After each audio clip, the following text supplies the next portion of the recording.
तो चलिए बात करते हैं छायादान की। पंडित जी, ये तो मेरे लिए भी बड़ी अचंभा की बात है और बड़ा दिलचस्प विषय भी है कि छायादान होता क्या है, कि कैसे इसको हम समझें, और शनिदेव और राहु केतु के अशुभ प्रभावों को क्या छायादान से दूर किया जा सकता है? छाया मतलब शेडो, अपनी ही परछाई। जी पंडित जी बताइए। देखो, ऐसा है कि हमारे शास्त्रों में, कर्मकांड में छायादान का अपने आप में बहुत बड़ा महत्व है, बहुत बड़ा महत्व है।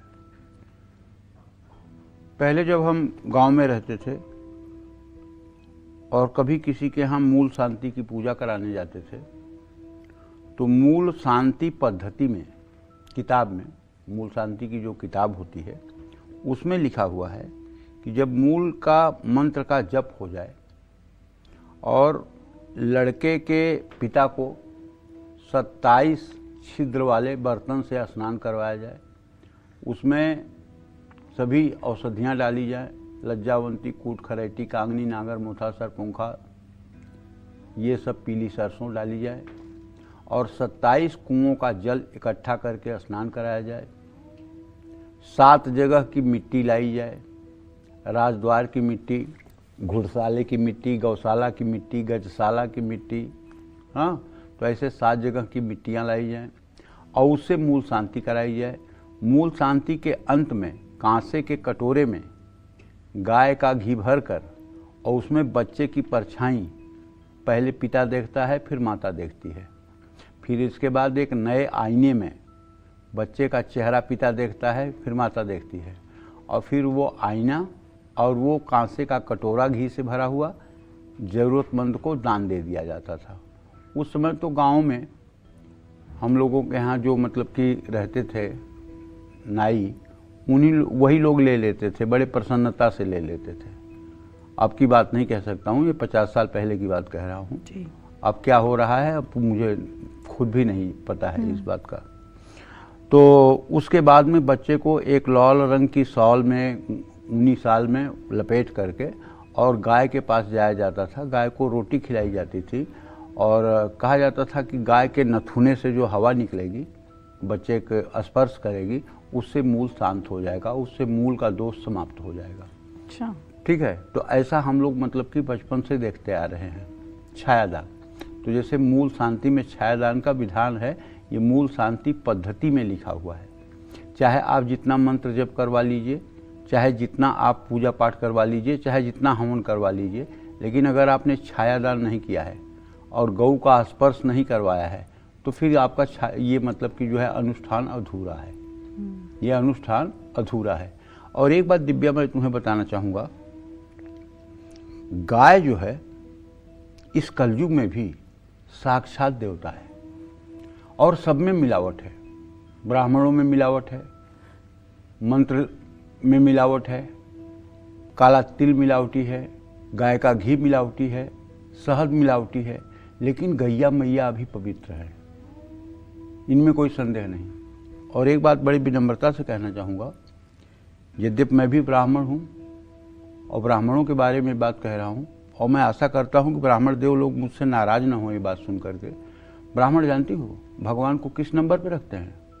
भगवान को ब्राह्मण जो है, कर्मकांडी ब्राह्मण, 3 नंबर पे रखते हैं। 1 नंबर पे दक्षिणा। अच्छा, दक्षिणा मिले तो इसके आगे भगवान नहीं चाहिए, दक्षिणा मिले। दूसरे नंबर पे खान पान और वस्त्र, और तीसरे नंबर पर तब भगवान। किसी ब्राह्मण को पहले नंबर पर भगवान हो ऐसा तो हो ही नहीं सकता, जबकि भगवान को आधार बना के तो कमा रहे हैं। हाँ, किसी भी मंदिर में आप जाइए, किसी भी मंदिर में आप जाइए, वहाँ जो पुजारी बैठा होगा मूर्ति के पास, वो एक बार भी मूर्ति को नहीं देखता है, वो केवल आगंतुक को देखता है और उसके हाथ से 100 की नोट की, 500 की नोट की, 200 की नोट चढ़ रही है, ये देखता है। बहुत लोग विरोध कर सकते हैं आपकी बात का। अब देखिए, विरोध करना हो करे, लेकिन मैं कह रहा हूँ एकदम सत्य।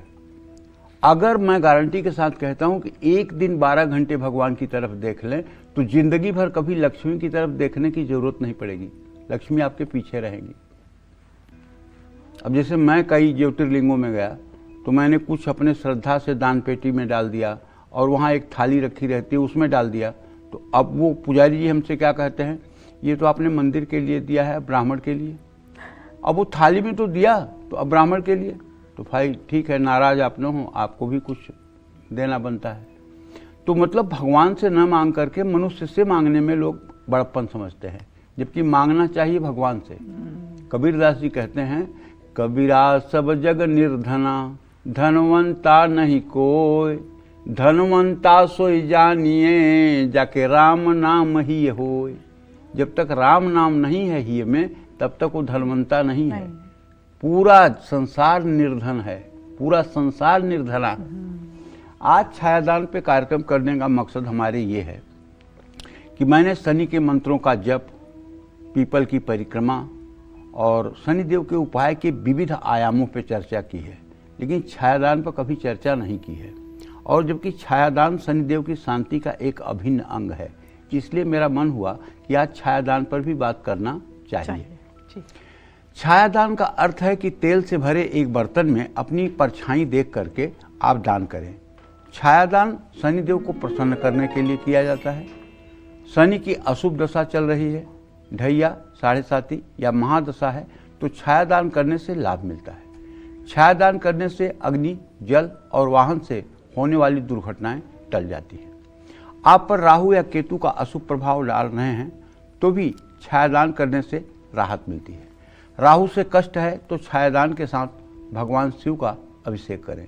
आपके कर्म ठीक नहीं है और आपको इसका पछतावा है, आप खुद को बदलना चाहते हैं, तो भी छायादान करने से लाभ मिलता है।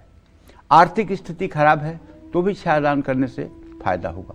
विरोधी बहुत परेशान कर रहे हैं तो भी छायादान करने से फायदा होगा। भाग्य साथ नहीं दे रहा है तो भी छायादान करें।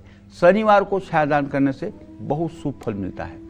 शनि ग्रह की शांति के लिए आप छायादान करने जा रहे हैं तो शनिवार को सुबह स्नान करके साफ कपड़ा पहनकर लोहे के बर्तन में, खास करके लोहे की कढ़ाई हो तो ज़्यादा उपयुक्त है, उसमें सरसों का तेल डाल लीजिए और जब आपकी परछाई दिखने लायक तेल हो जाए तो उसमें अपनी परछाई देख लीजिए और उसे शनि मंदिर में या जो तेल लेने वाले डकौत आते हैं उनको या किसी जरूरतमंद व्यक्ति को जो दान लेने में इंटरेस्टेड हो उसे आप दे दें।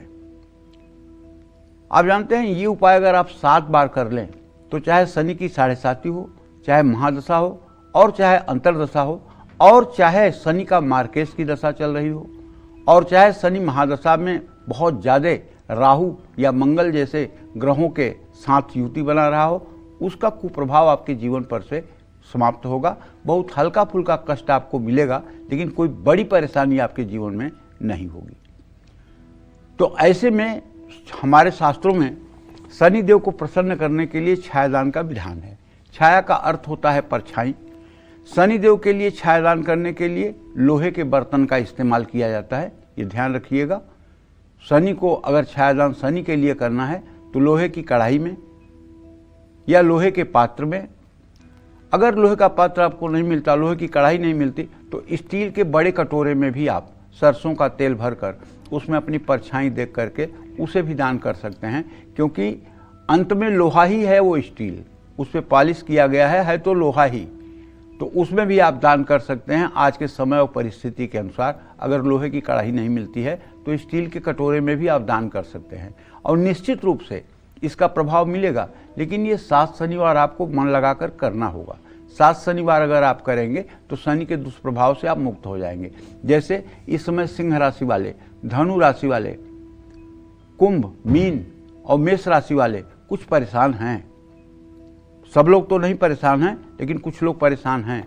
अगर ये लोग छायादान कर लें तो इन्हें राहत मिल सकती है। जय मां विंध्यवासिनी।